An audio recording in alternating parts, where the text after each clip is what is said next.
யோகிராம் சுரத்குமார். யோகியுடன் கொஞ்ச தூரம் என்ற நூலை இன்று முதல் நான் வாசிக்க இருக்கிறேன். இதன் ஆசிரியர் எஸ். பார்த்தசாரதி அவர்கள்.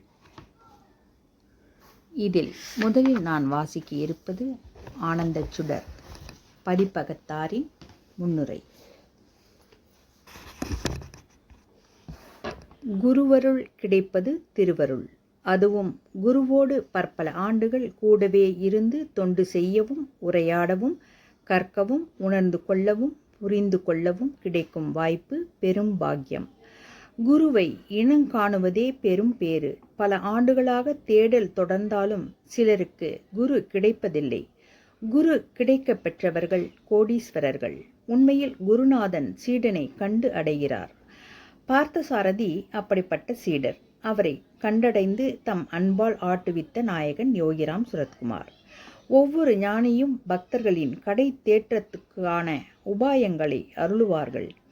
யோகியார் தம் நாமம் ஒன்றையே அதையே அனுதினமும் நினைவில் நிறுத்தி ஜபிப்பதையே தன்னிகரற்ற உபாயமாக முன்வைத்தார்.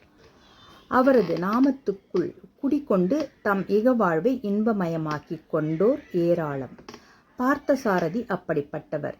இந்நூலில் பார்த்தசாரதி தம்மை ஒரு கதை சொல்லியாக நிறுத்தி கொண்டு யோகியின் சன்னதியில் நடைபெற்ற சம்பவங்கள், அனுபவங்கள், ஆச்சரியங்கள், நெகிழ்ச்சிகள் ஆகிய அனைத்தையும் பதிவு செய்கிறார். அவற்றில் தம்முடைய கருத்துக்களையோ விளக்கங்களையோ புரிதல்களையோ இணைக்காமல் உள்ளது உள்ளபடி பதிவு செய்யும் ஒரு கிரானிக்கலராக செயல்பட்டுள்ளார். அதனாலேயே இப்புத்தகம் பார்த்தசாரதியின் புத்தகம் அல்ல. உண்மையில் இது யோகியாரோடு பழகிய பக்தர்களின் புத்தகம். அவர்களுடைய வாழ்க்கையின் அத்தியாயமாக வரைந்து செல்லும் நீண்ட நாவல் இது. அந்த வகையில் இது உங்கள் அனுபவங்களின் தொகுப்பு. எத்தனை முறை சொன்னாலும் இனிப்பது குருவின் சரிதம். பக்தர்களின் நலன் கருதி இந்நூலின் இறுதியில் யோகியின் சரிதம் என்ற தனிப்பகுதி இணைக்கப்பட்டுள்ளது. யோகியார் தம்மை கண்டடைந்த நீண்ட நெடிய பயணத்தின் சுருக்கமான வரலாறு இது. அமைதியும் அன்பும் தேடும் உலகம் இது. தேடுபவர்க்கு தேடுபனவற்றை மட்டுமல்ல தேடாதவற்றையும் தேன் தடவி கொடுப்பது யோகியாரின் சித்தம்.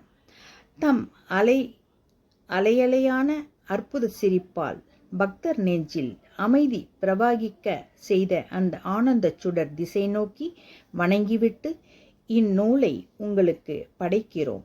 அமுதத்தை பருகுங்கள். பதிப்பகத்தார். யோகியுடன் நாளை பயணிக்கத் தொடங்குவோம்.